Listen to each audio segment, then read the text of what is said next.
itu Borobudur itu tertimbun bukit di bawah.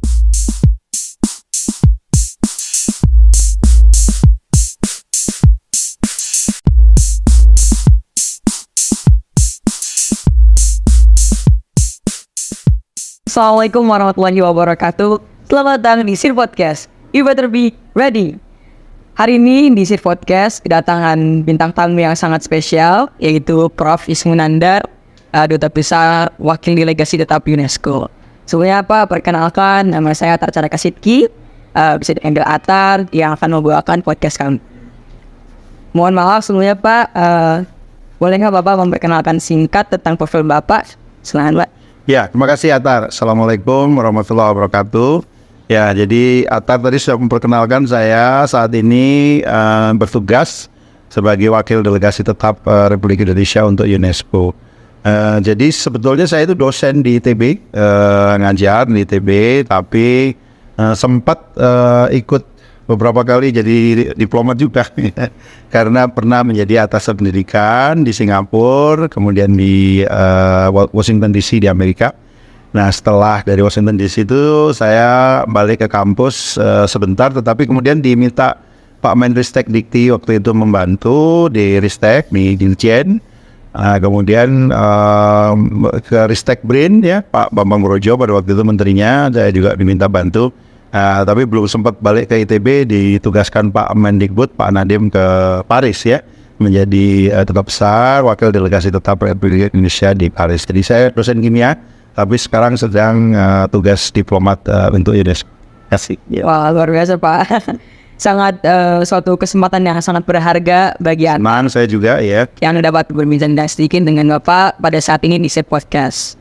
Nah, ini kan UNESCO Pak. UNESCO itu merupakan organisasi internasional yang bergerak pada bidang pendidikan, ilmu pengetahuan, dan juga kebudayaan. Itu menurut Atar ya. Atar tahu sih gitu doang.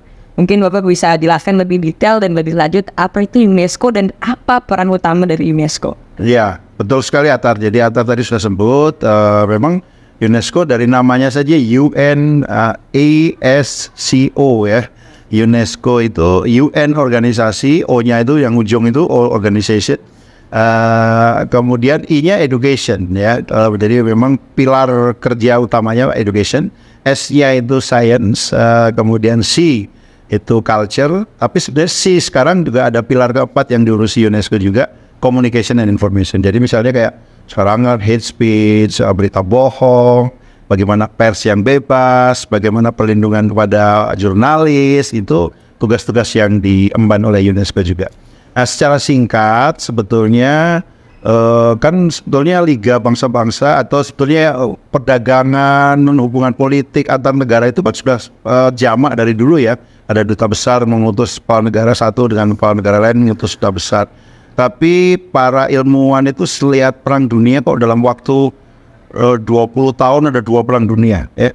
Nah, sehingga ilmuwan bahkan sampai Albert Einstein itu bilang kita ini kayaknya kerjasama itu jangan hanya politik dan ekonomi saja, tapi perlu ilmuwan, budayawan, kemudian pendidik itu juga saling bekerjasama. Nah, makalah dibentuk UNESCO pada tahun 1945. Jadi itu benar-benar dipuing-puing ketika kita baru selesai perang dunia. Jadi di Oktober 45 itu secara singkat UNESCO kira-kira seperti itu. Dan di kalimat pertamanya UNESCO itu bilangnya adalah karena perang itu berawal dari benak manusia, maka memagari perang itu juga harus dari benak manusia. Nah, itu melalui pendidikan, sains, dan budaya gitu.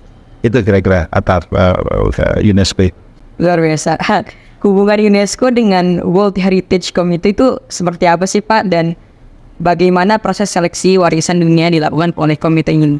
Ya, terima kasih Atar, ini sudah langsung kepada kenapa saya tiba-tiba di Riyadh gitu ya. Iya. Jadi di Riyadh ini memang sedang ada sidang World Heritage Committee tadi Atar menyebut. Jadi World Heritage Committee itu asalnya, kenapa ada komite itu? Komite itu dibentuk berdasarkan konvensi dari World Heritage ya.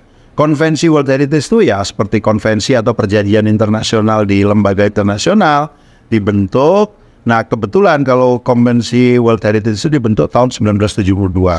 Asalnya kenapa? Dulu ketika waktu mau dibangun nggak kalah bendungan Aswan kalau tidak salah ya.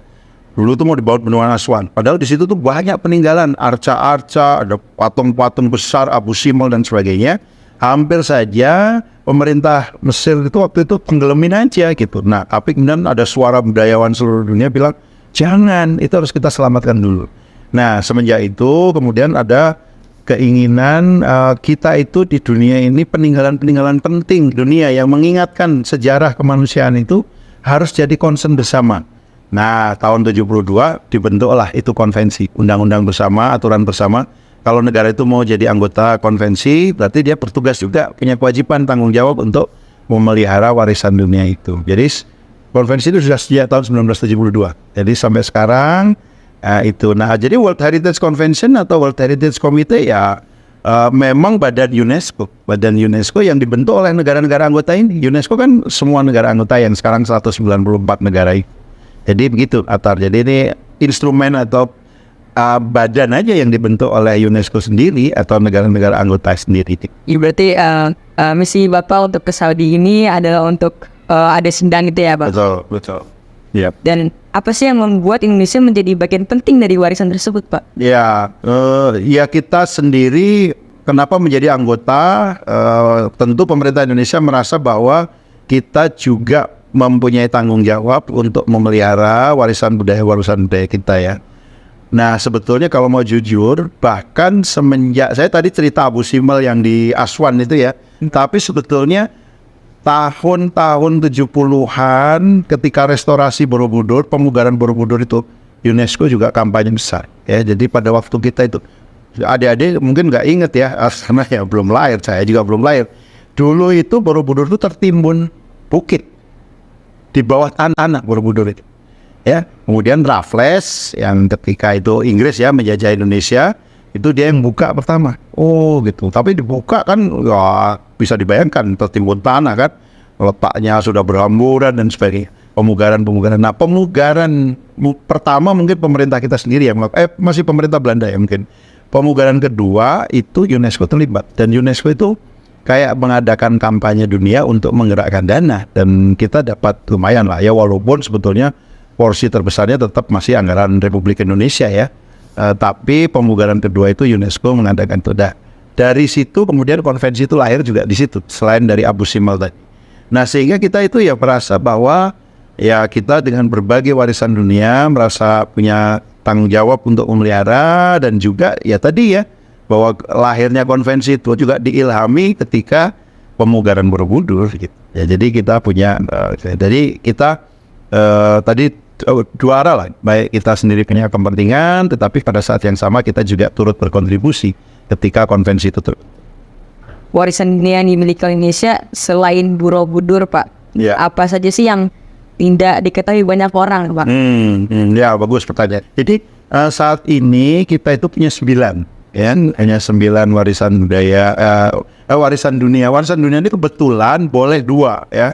Boleh warisan budaya seperti monumen atau candi seperti Borobudur tadi, tapi juga ada warisan alam.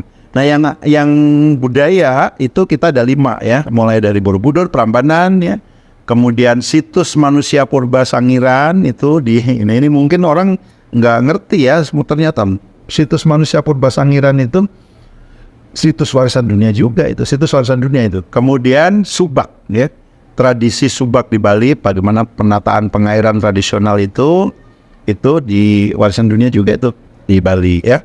Kemudian yang kelima yang baru sebetulnya tahun 2019 ditetapkan itu adalah tambang umbilin.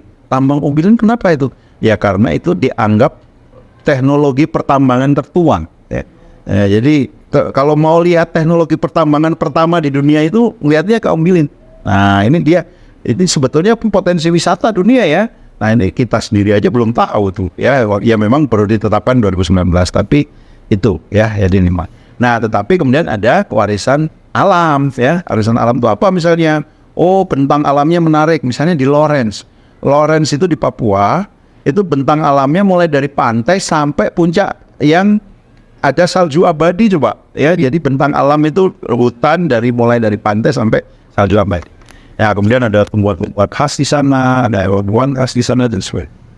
Nah itu depan di Lawrence. Kemudian ujung pulau. Uniknya apa nama di luar kita punya badak bersuasana yang satu-satunya gini. Java Rhino. Kemudian Sumatera, Taman Hutan Sumatera kita punya ada singa, ada gajah, ada orangutan. Orangutan ini utamanya yang nggak ada tempat lain sudah. Kemudian kita juga punya Komodo, itu satu-satunya di dunia juga, Taman Nasional Komodo ya. Jadi kita yang alam tuh punya Ujung Kulon, Komodo, Tropical Rainforest Sumatera, dan Lawrence. Ada 4. Jadi 4 yang alam, 5 yang budaya, jadi kita punya 9. Nah besok insya Allah kita akan nambah 1 insya Allah ya. Jadi besok kita akan, UNESCO akan menetapkan Jogja, kota Jogja. Itu bukan kotanya ya, tapi keraton lah sebetulnya utamanya itu Keraton Yogyakarta sebagai warisan budaya dunia yang ke-10 bagi Indonesia. Jadi insya Allah mudah-mudahan doa kita semua lancar sidangnya. Itu yang kita punya. Pak, kita kan punya banyak banget nih warisan dunia Indonesia. Sebenarnya kan karena banyak, pasti juga ada dong tantangan-tantangan utama yang sangat sulit, dan bagaimana cara menjaga situs-situs warisan dunia Indonesia dan bagaimana cara mengatasinya? Ya, nah ini tentu problemnya itu adalah karena kalau menjaga warisan dunia itu kayak kita jaga objek di museum itu, jadi nggak boleh rusak. Jadi misalnya saja kayak kita itu diminta menjaga komodo misalnya, ketika kita dulu menominasikan populasi komodonya anggaplah 5.000, maka populasi 5.000 itu nggak boleh berkurang. Coba bayangkan, tugas berat bukan main kan itu. Bagaimana membuat lingkungan di Taman Nasional Komodo itu tetap supaya populasinya jangan berkurang. Berarti nggak boleh rusak populasinya, ekosistemnya dan sebagainya. Nah, juga di Sumatera badaknya nggak boleh berkurang, hewan tumbuhannya atau pohonnya nggak ada yang boleh dirambah oleh penduduk gitu. Nah itu, padahal hutan Sumatera itu kita dari Aceh sampai Lampung panjangnya, yang sepanjang Bukit Barisan tuh. Nah itu menjaganya Pak. Nah kemudian apa teknik-tekniknya? Nah tentu kesadaran kita bersama bahwa menjaga itu ya demi untuk kita bersama, demi untuk diwariskan kepada generasi mendatang. Nah ini pentingnya, saya makanya senang sekali Atar ngajak saya diskusi itu di UNESCO dan di Indonesia juga. Itu peran youth ya, peran pemuda itu sangat penting. Apa yang kita kerjakan sekarang kalau pemudanya nggak mau nerusin, adik-adik kayak Atar dan kawan-kawan nggak menerusin, ya pasti nggak akan lestari kan, nggak akan sustainable program-program kita ini. Jadi kalau makanya di World Heritage misalnya, itu ada youth volunteer for World Heritage. Apa misalnya? Oh di World Heritage itu ada materi-materi kurikulum ya, misalnya sekolah bisa mengintegrasikan tuh jadi pelajaran biologinya lah, misalnya mengenal warisan dunia itu di alam ada apa saja, di Taman Nasional mana saja, keragaman apa, terus bagaimana memelihara populasi hewannya lah misalnya gitu. Jadi ada kurikulum khusus yang dibuat oleh UNESCO terkait World Heritage. Nah itu bisa sekolah memanfaatkan. Kemudian anak-anak mudanya jadi volunteer, jadi kesadaran kampanye. Perlunya kita pemelihara badak, perlunya kita juga concern pada komodo, perlunya kita mengenalkan komodo itu hidupnya begini, yang harus kita bantu juga supaya lestari dan seterusnya. Jadi peran pemuda ini, saya tentu peran sektor-sektor lain, sektor swasta, sektor ini sangat penting. Tapi pada kesempatan ini dan ini juga menjadi penting di UNESCO dan selalu diajak serta setiap kegiatan itu adalah peran youth. Jadi saya senang sekali Atar dan adik-adik di sini di Sekolah Indonesia Riyadh mengajak diskusi ini karena ini menjadi bentuk kepedulian adik-adik semua ya. Ya Pak, ini mungkin pertanyaan terakhir yang sangat menarik dan Atar sangat penasaran dengan jawaban Bapak.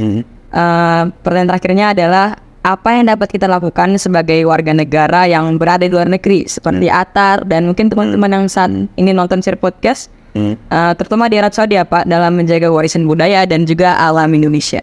Iya, tentu tantangan tadi Atar sudah baik sekali ya, mulai dari tantangan itu dan kemudian kontribusi itu tentu bisa kita tarik dari apa sebenarnya tantangan yang terjadi ya.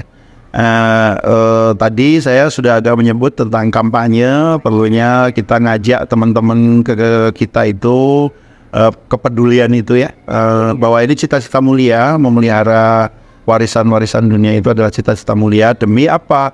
Ya demi kayak misalnya kalau kayak komodo dan biodiversitas lain tuh gimana, mosok nanti anak cucu kita kenalnya hanya gambarnya saja, kan lain ya, mengenal wujudnya langsung dengan mengenal gambarnya saja. Kemudian juga misalnya kayak Borobudur, oh ternyata cucu kita nanti kenalnya dulu ada Borobudur gitu kan, kita kebanggaan dan sebagainya akan berkurang. Nah jadi tentu yang pertama membangkitkan atau mengkampanyekan kesadaran itu bisa dilakukan oleh warga Indonesia di mana saja kan, nggak harus yang di dalam negeri. Kemudian, nah ini sebetulnya memang di satu sisi dilema ya. Apapun memelihara warisan dunia itu sekali sudah termasuk atau masuk dalam daftar UNESCO itu mahal tuh sebenarnya ya. Karena tadi itu ya nggak boleh rusak kayak barang di museum gitu. Bayangkan hutan seluas itu nggak boleh rusak gitu ya. Nah oleh karena itu sebetulnya cara yang sukses di berbagai tempat warisan dunia untuk mendatangkan revenue atau mendatangkan uang itu sebetulnya wisata. Tapi wisata kalau terlalu banyak merusak juga kan, karena jadi pressure gitu. Nah memang jadi perlunya keimbangan. Nah oleh karena itu juga sebetulnya salah satu tantangan gitu, kata Atar tadi, salah satu pertanyaannya kan, banyak warisan dunia kita itu yang belum dikenal ya oleh warga kita sendiri. Gimana wisata mau datang, kenal aja enggak gitu. Nah, mengkampanyekan itu ya, oh kita itu Indonesia punya ini loh. Tadi, tambang yang tertua di dunia itu kalau mau tahu teknologi pertambangan tertua, datangnya ke Indonesia karena di Om Bilin kita punya.